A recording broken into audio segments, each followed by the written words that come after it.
임대의 자매입니다. 갈라디아서 3장입니다.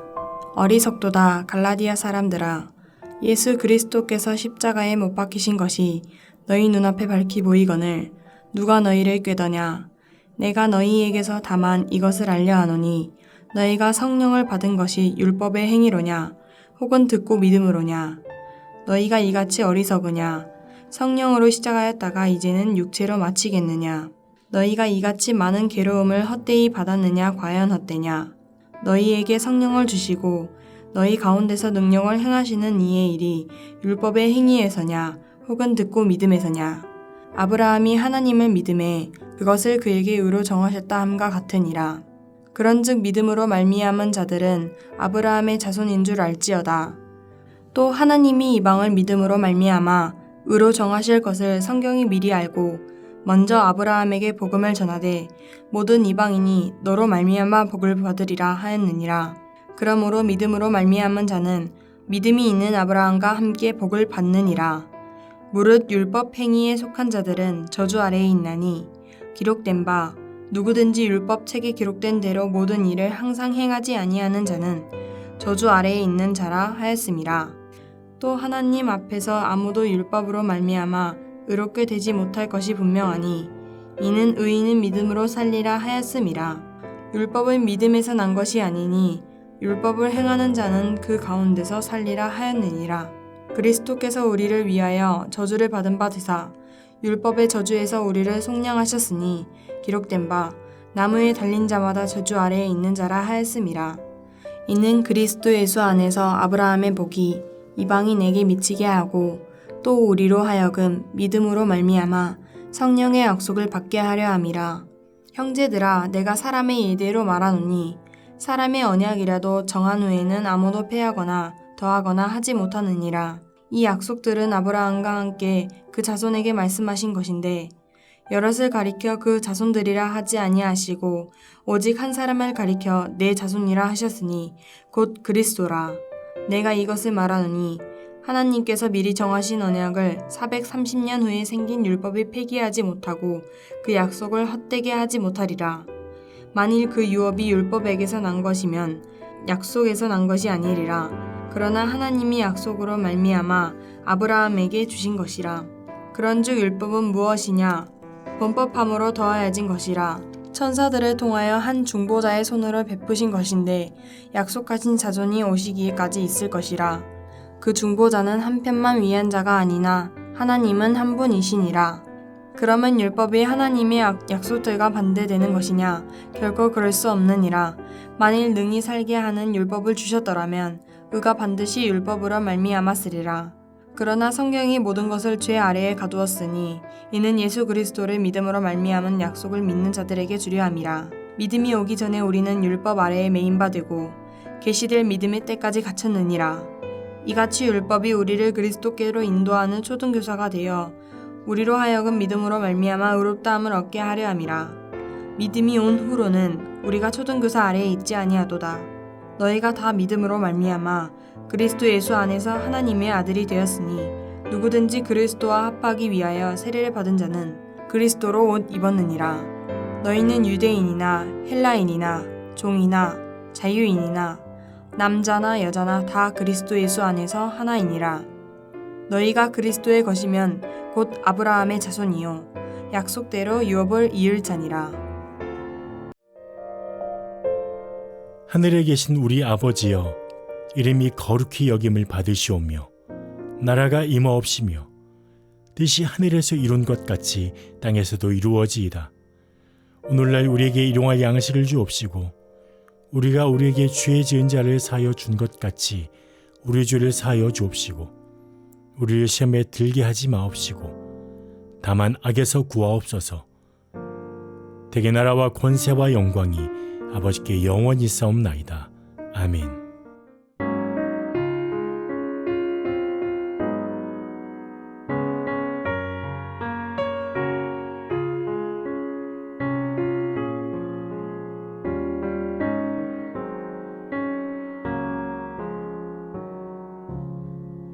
주 예수보다 더 귀한 것은 없네.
오늘 시간 깨우신 하나님의 말씀은 신약성경 누가복음 3장 15절부터 38절 말씀입니다.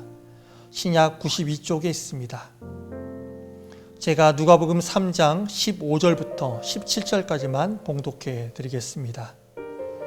백성들이 바라고 기다림으로 모든 사람들이 요한을 혹 그리스도이신가 심중에 생각하니 요한이 모든 사람에게 대답하여 이르되 나는 물로 너희에게 세를 베풀거니와 나보다 능력이 많으신 이가 오시나니 나는 그의 신방끈을 풀기도 감당하지 못하겠노라.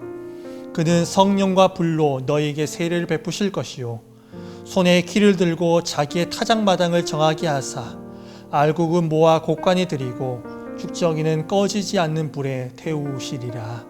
아멘. 사랑하는 성도 여러분, 복음은 보편적입니다.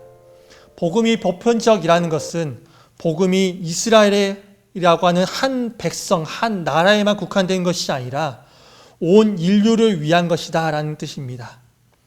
우리에게 오신 예수님은 이스라엘 한 민족을 위해서 오신 것이 아니라 온 인류를 위해서 오신 것입니다. 그렇다면 이 예수님을 어떻게 영접해야 할까요? 먼저 요한은 이스라엘 회복을 간절히 기다리면서 광야로 몰려온 자들에게 자신은 그리스도가 아니고 메시아가 아님을 선포합니다. 자신에게 오는 관심과 영광을 처음부터 원천 봉사한 것입니다. 그렇습니다. 사랑하는 성도 여러분, 그가 아무리 위대한 일을 하고 대단한 사람이라고 할지라도 그를 통해서 단 한 사람도 구원을 받을 수가 없습니다. 성경은 모든 사람이 죄를 범했다라고 분명하게 말씀하고 있습니다. 요한도 죄인입니다. 그가 아무리 위대한 일을 하고 그가 아무리 대단한 사람이라고 할지라도 그는 죄인입니다. 죄인인 그가 어떻게 메시아가 될 수 있고 어떻게 구원자가 될 수 있겠습니까?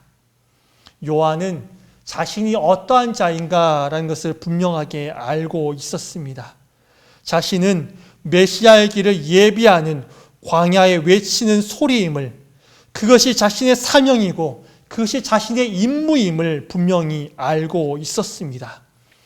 그러면서 백성들에게 너희들이 기다리고 바라봐야 하는 한 사람을 소개하고 있습니다. 그는 요한보다 강한 분이시기 때문에 그의 신발끈을 풀 자격도 요한은 되지 못한다고 말하고 있습니다. 주인이 식사하려고 앉을 때에 신발끈을 풀어준 일은 하인의 몫이었습니다. 그런데 그런 하인보다 못한 존재라고 요한은 자신을 소개하고 있습니다. 오시는 이와 자신의 지위는 비교할 수 없는 수준이라는 것을 지금 말하고 있는 것입니다. 또한 예수님만이 성령과 불로 세례를 줄 수 있는 분이심을 요한은 선포하고 있습니다. 사랑하는 성도 여러분, 성령과 불 세례는 실제로 구원을 주는 행위입니다. 세례 요한은 예수님만이 성령과 불 세례를 줄 수 있음을 분명하게 말씀하면서 강조하면서 예수님만이 이스라엘 백성들이 오래도록 기다렸던 메시아 구원자임을 선포하고 있습니다. 오직 예수님만이 그런 일을 할 수 있습니다. 이런 요한의 선포가 있은 후 누가는 시선을 다시 광야의 요단강으로 돌립니다. 요한이 백성들에게 세례를 베푼다는 소식을 듣고 많은 백성이 그에게 세례를 받기 위해서 찾아옵니다. 그리고 예수님도 그 무리들 가운데 와서 세례를 받으십니다. 그리고 세례를 받는 순간 예수님은 하나님 나라의 왕이면서도 동시에 고난받는 종으로서의 부르심을 받습니다. 그런 상성도 여러분 이상하지 않습니까? 예수님께서 오히려 세례를 주실 분인데 오히려 세례를 받으시다니요. 세례를 주셔야 되는 분이 지금 세례를 받으시러 오신 것입니다. 이상하지 않으십니까? 그렇다면 왜 예수님께서 이처럼 세례를 받으셨을까요? 세례를 받으신 이유가 무엇일까요? 그것은 낮아지시기 위해서입니다.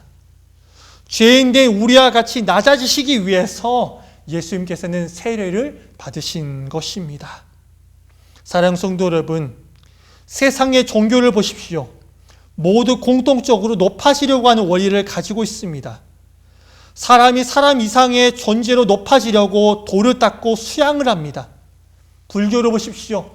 자기가 어떤 수양을 하면서 그걸 통해서 자기가 해탈을 하고 자신이 그 석가처럼 부처처럼 그렇게 자신이 부처가 될 수 있다라고 주장을 합니다. 영원한 하늘의 문을 인간의 힘으로 열려고 애쓰고 그 영광을 이루고자 합니다. 세상의 종교는 말이죠. 그러나 하나님께서는 높아지려고 하는 자에게 하늘의 문을 여시는 것이 아니라 낮아지는 자에게 하늘의 문을 여십니다. 야고보서 4장 6절 말씀을 보면 야고보 사도는 하나님께서 교만한 자를 물리치시고 겸손한 자에게 은혜를 베푸신다라고 말씀하고 있습니다.